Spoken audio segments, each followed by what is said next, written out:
The diamond bracelet caught the candlelight as Lydia fastened it around Claire's wrist, her fingers lingering with maternal affection she'd never shown me.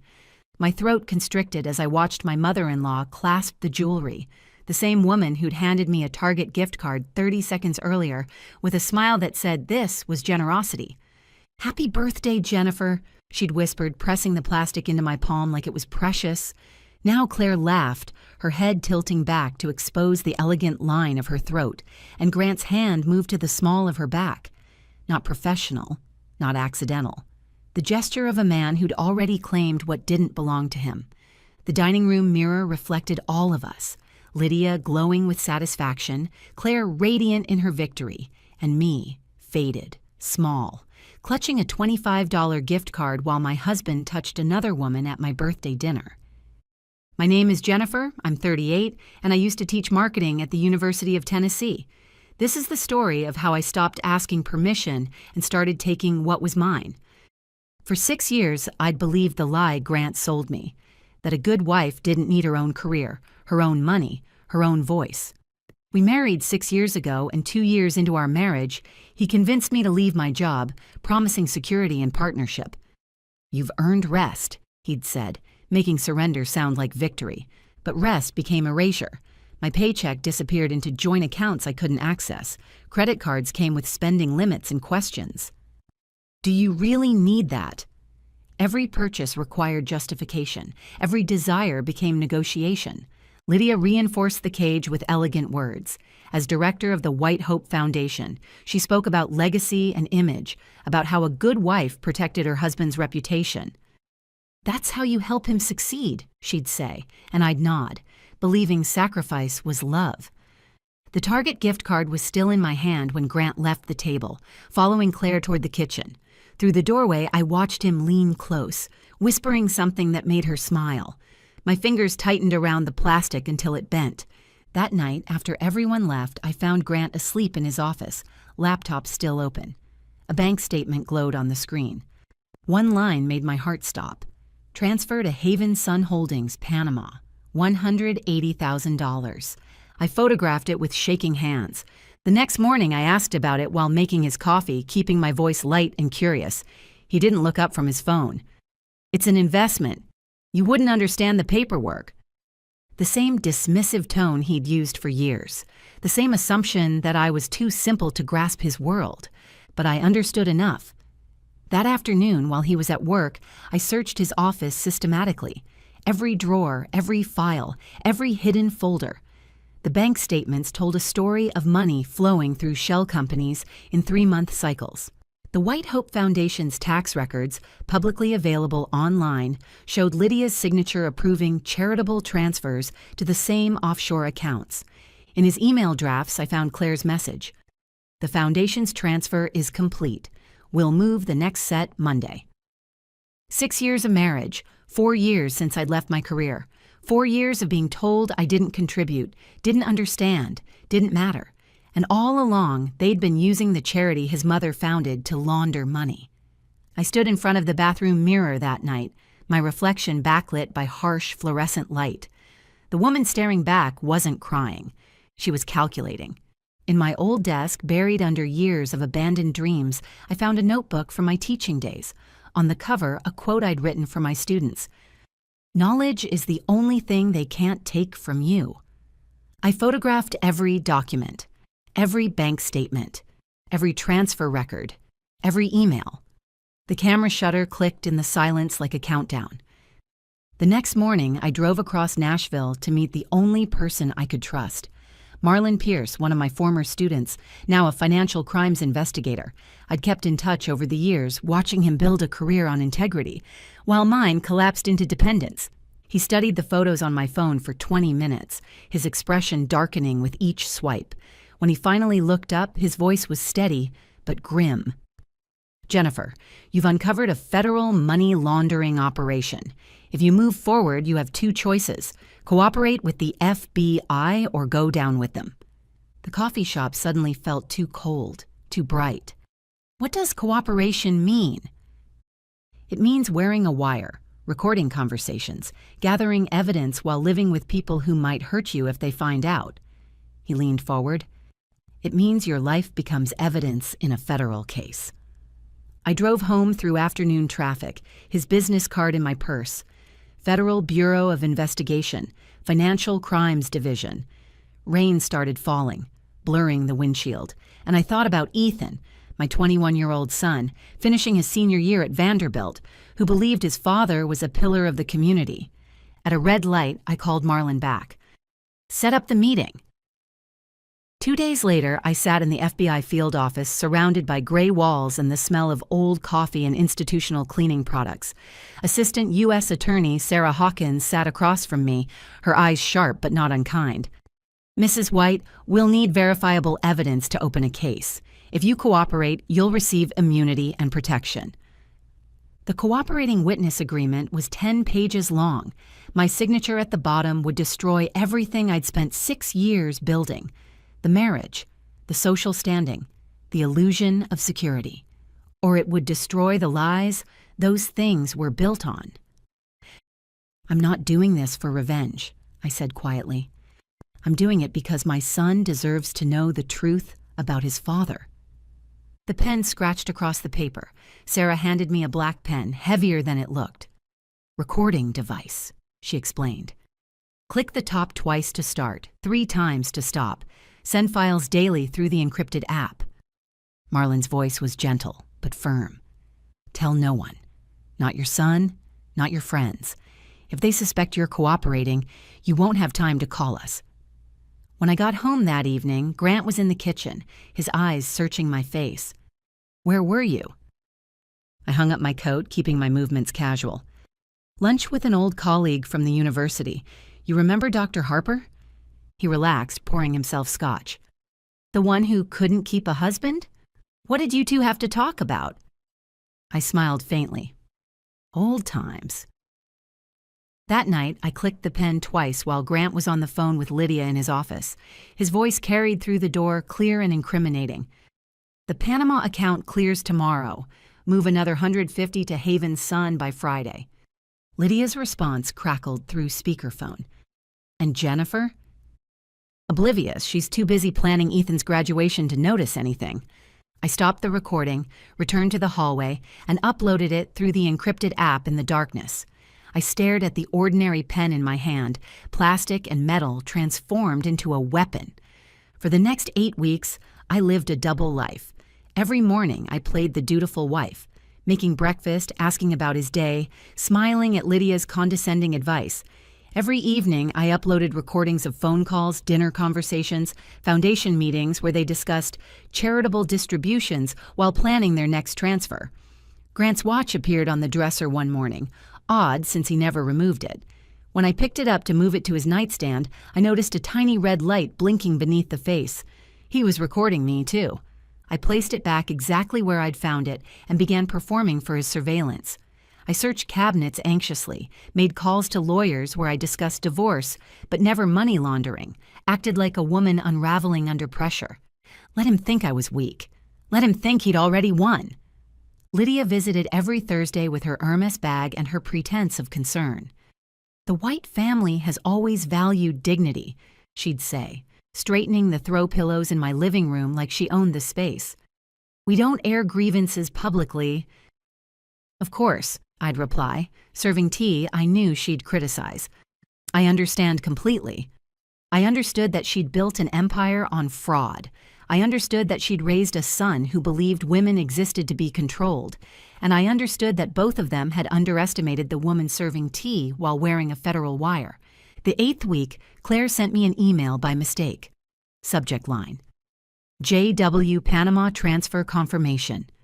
She'd meant to send it to John Wallace, another conspirator, but the attachment revealed every hidden account, every shell company, every fraudulent transfer for the past 3 years. I forwarded it to Sarah Hawkins before Claire could realize her mistake. That weekend, Lydia hosted a reconciliation party at her estate, inviting 200 guests to celebrate family unity.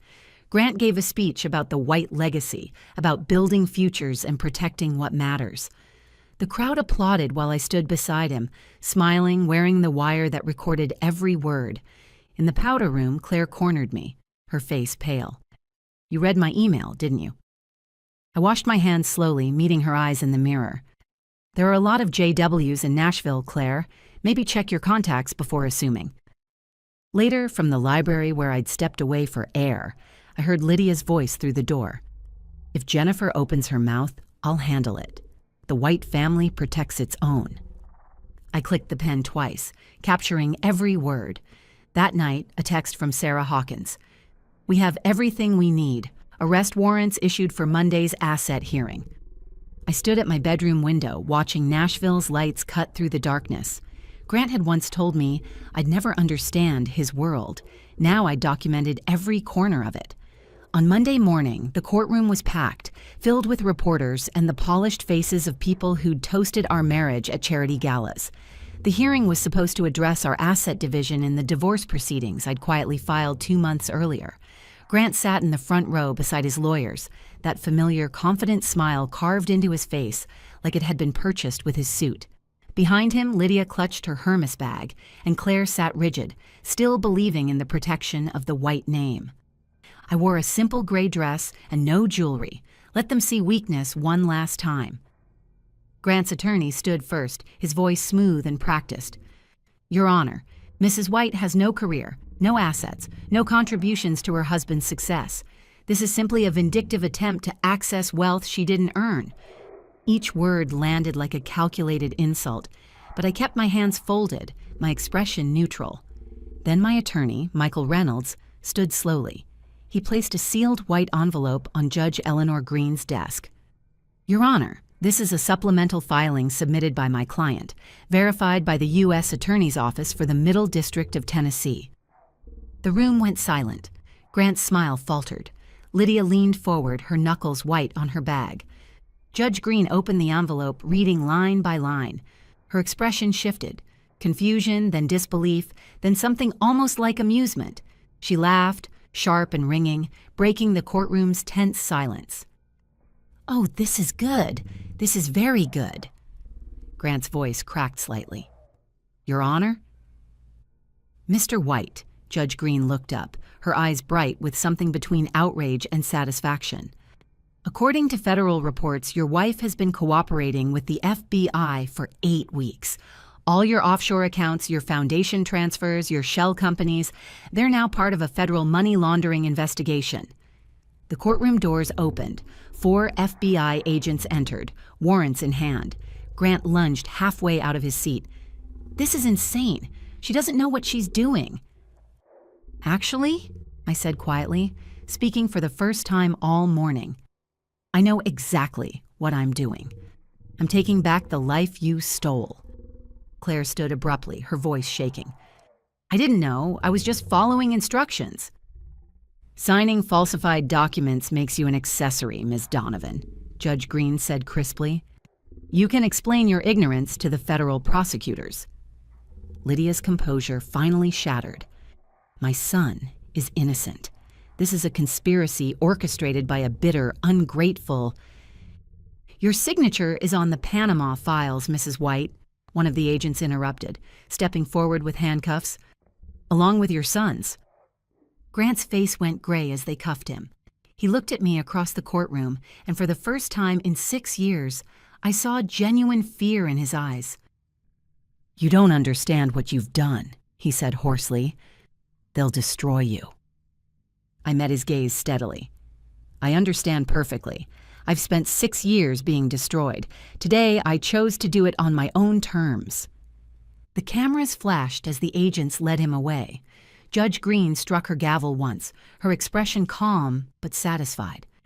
Justice, she said softly, has its own sense of timing. 3 weeks after the arrests, Nashville couldn't stop talking about the Whites. Headlines screamed from every newspaper and broadcast. Real estate mogul Grant White arrested in federal laundering case. White Family Foundation under investigation for fraud. Charity scheme exposed after wife's cooperation. The city that had once celebrated them now treated their name like poison. I watched it unfold from the house by the Cumberland River, the only asset proven to be legitimately purchased before the laundering began, awarded to me in the divorce settlement. Judge Green had signed our divorce decree the same day she approved the asset division, officially dissolving a marriage that had been dead for years. The silence of being legally single felt foreign after years of living with arguments, orders, the constant hum of fear, Marlon called with updates. They've seized all the illegal assets, the legitimate holdings purchased before the fraud, about $350,000 in value, remain under your control. You'll have what's rightfully yours. Nothing more, nothing less. Justice written in numbers and signatures. Cold, final, and fair. The ripple spread fast. Lydia was stripped of her position at the foundation she'd built her identity around. She was sentenced to 12 years in federal prison for conspiracy and wire fraud. Claire accepted a plea deal, 10 years for aiding the scheme she'd sworn she didn't understand, and was transferred to a minimum security facility to begin serving her sentence immediately. And Grant, after a 4-month trial, received 18 years in federal prison, his empire reduced to a case file and a prison number. Ethan came to see me that afternoon, his face carrying the weight of someone forced to unlearn a lifetime of carefully constructed beliefs. "I thought you just wanted his money," he said quietly. "I thought you were being vindictive." "I know," I said gently. "Your father was very good at telling stories, but truth doesn't need an audience. It stands on its own." He hesitated, then spoke the words that must have been weighing on him for weeks. "Dad warned me once. He said if you ever turned against him, he'd destroy you." I smiled faintly. He was right about one thing. When you have nothing left to lose, you become very dangerous. A letter arrived from the FBI 2 days later. "Your cooperation prevented a financial collapse in Tennessee's real estate sector and exposed a network that had operated for 7 years. Your courage made this possible." I didn't feel courageous. I felt like someone who'd finally stopped believing the lies. The sun was setting over the Cumberland River the evening I opened my new consulting firm, White Strategy Group. The $350,000 I'd kept, clean and rightfully mine, would fund something better. A center for women trapped the way I'd been, teaching them financial literacy, asset protection, and how to recognize the signs of economic abuse. Ethan agreed to handle community outreach. His quiet presence beside me was proof that healing was possible, that truth could be rebuilt into something stronger than lies. That evening, an anonymous email appeared in my inbox. "You may have won, but you've made enemies." I read it once, then clicked delete. Enemies meant I was alive. Enemies meant I'd stopped being invisible. As twilight painted the river gold and purple, I stood on the porch in a white shirt and jeans, feeling the wind move through my hair. No designer clothes, no expensive jewelry, no performance. Just me. Finally, completely me. Grant had once leaned close in that courtroom and whispered that I'd never touch his money again. He was right. I didn't touch his money. I built my own. The camera of my life pulled back, leaving only the image of a woman standing at the river's edge, free at last. Before you go, here's a quick bonus for sticking around. If you love learning and growing like I do, you need to try audiobooks. I've got an exclusive deal with Audible. Your first month is completely free. That's access to over 500,000 titles, zero cost to you. All the details are waiting in the description. Don't miss this one.